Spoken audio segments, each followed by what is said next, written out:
एक बार फिर किसानों का आंदोलन सुर्खियों में है और इस बार उपराष्ट्रपति जगदीप धनखड़ के बयान ने इसे एक नई दिशा दी है। उपराष्ट्रपति ने सीधे तौर पर सरकार से सवाल पूछा है कि किसानों से बातचीत क्यों नहीं हो रही और इसके वायदे को क्यों पूरा नहीं किया जा रहा।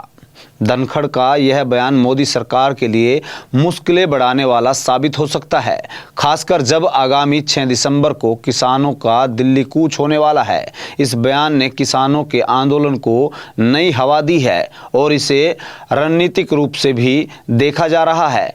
क्या यह बयान सच में किसानों के हित में है या फिर इसका कोई और राजनीतिक उद्देश्य है, यह तो आने वाला वक्त ही बताएगा।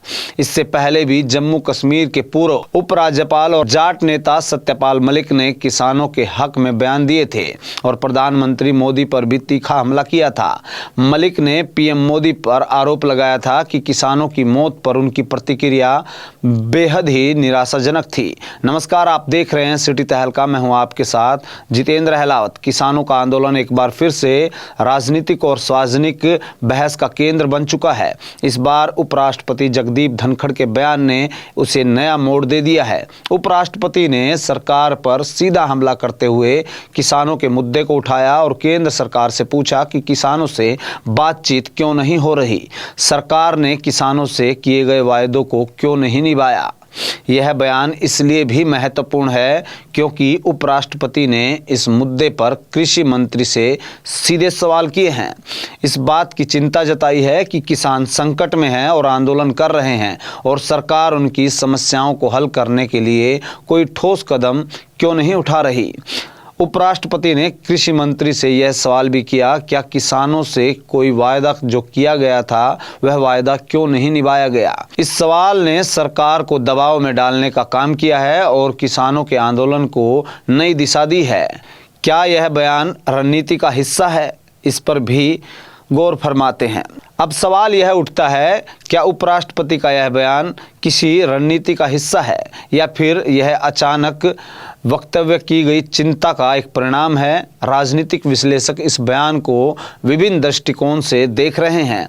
एक तरफ किसानों के प्रति संवेदनशीलता दिखाने का यह एक प्रयास माना जा रहा है जिससे सरकार पर नैतिक दबाव बढ़े और आंदोलन के प्रति उनकी अनदेखी की आलोचना हो। दूसरी तरफ इसे बीजेपी के भीतर से आ रही असहमति और सरकार की नीतियों के खिलाफ एक स्पष्ट संदेश भी माना जा सकता है। यह भी ध्यान में रखने वाली बात है कि उपराष्ट्रपति खुद जाट समुदाय से आते हैं और उनका यह बयान उन राज्यों में खासा प्रभाव डाल सकता है जहां किसान आंदोलन अधिक सक्रिय है, जैसे पंजाब, हरियाणा, पश्चिमी उत्तर प्रदेश। इन क्षेत्रों में किसानों की नाराजगी और आंदोलन से बीजेपी को राजनीतिक रूप से चुनौती दी गई है और ऐसे में उपराष्ट्रपति का बयान सरकार के लिए मुश्किलें बढ़ा सकता है।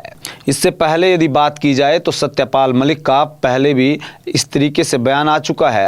इससे पहले जम्मू कश्मीर के उपराज्यपाल और जाट नेता सत्यपाल मलिक भी किसानों के हक में अपने बयानों के लिए चर्चा में रहे थे और उन्होंने प्रधानमंत्री नरेंद्र मोदी पर आरोप लगाया था कि वह किसानों की मौत पर संवेदनशील नहीं थे।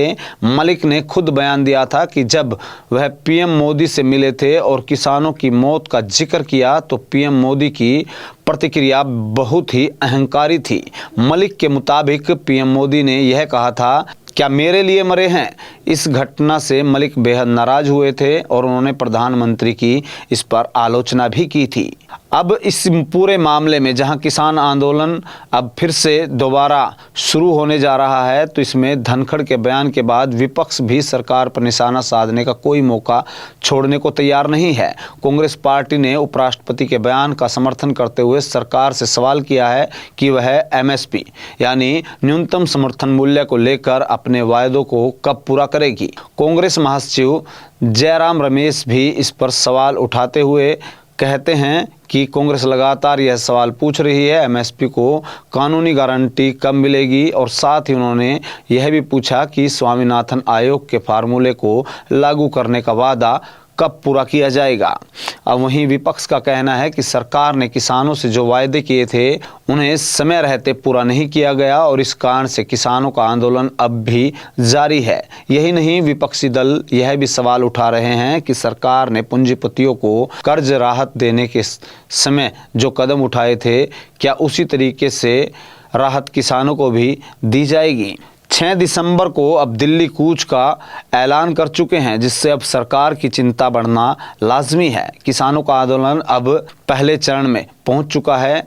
6 दिसंबर यानी कल दिल्ली कूच की तैयारियों में किसान डटे हुए हैं। ऐसे में सरकार के लिए स्थिति और भी चिंताजनक हो सकती है, क्योंकि किसानों का आक्रोश अब अधिक बढ़ सकता है। पिछले कुछ वर्षों में दिल्ली की सीमाओं पर किसानों का आंदोलन देखा गया था और अब फिर से किसान आंदोलन दिल्ली कूच होने वाला है, तो यह सरकार के लिए बड़ी राजनीतिक चुनौती बन सकता है। इस नई स्थिति में मोदी सरकार को अब जवाब देना जरूरी होगा। उपराष्ट्रपति के बयान पर जहां सरकार पर दबाव लगातार बढ़ा है, तो विपक्षी दलों के सवाल ने भी अब दबाव और मजबूत किया है। अब सरकार के पास एक मौका है कि वह किसानों के मुद्दे को गंभीरता से लेते हुए वायदों को पूरा करे, जिनकी वजह से किसान आंदोलित हैं। सरकार को यह भी ध्यान रखना होगा, यदि आंदोलन और अधिक बढ़ जाता है तो इसका असर आगामी चुनाव में भी पड़ सकता है, खासकर उन राज्यों में जहां किसान वोट बैंक महत्वपूर्ण भूमिका निभाते हैं। वहीं दूसरी तरफ उपराष्ट्रपति जगदीप धनखड़ ने जहां डल्लेवाल की भी खुलकर तारीफ की और उसको लेकर अब सरकार की चिंताएं बढ़ना लाजमी है। समय बताएगा कि बयान किस राजनीतिक योजना का हिस्सा था या फिर संवेदनशीलता का एक परिणाम, लेकिन इतना तय है कि इससे किसान आंदोलन को नई ऊर्जा जरूर मिली है।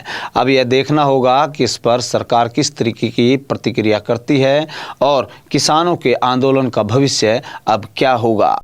सिग्नस महाराजा अग्रसेन हॉस्पिटल पानीपत नवजात शिशुओं के लिए NICU की सुविधा उपलब्ध है। बच्चों की सभी बीमारियां जैसे दमा, खांसी, नजला, उल्टी, दस्त, बुखार, निमोनिया, बच्चों में शुगर व पीलिया आदि का इलाज किया जाता है। आज ही विजिट करें Cygnus Maharaja Agrasen hospital Panipat. Mobile number 9215163855।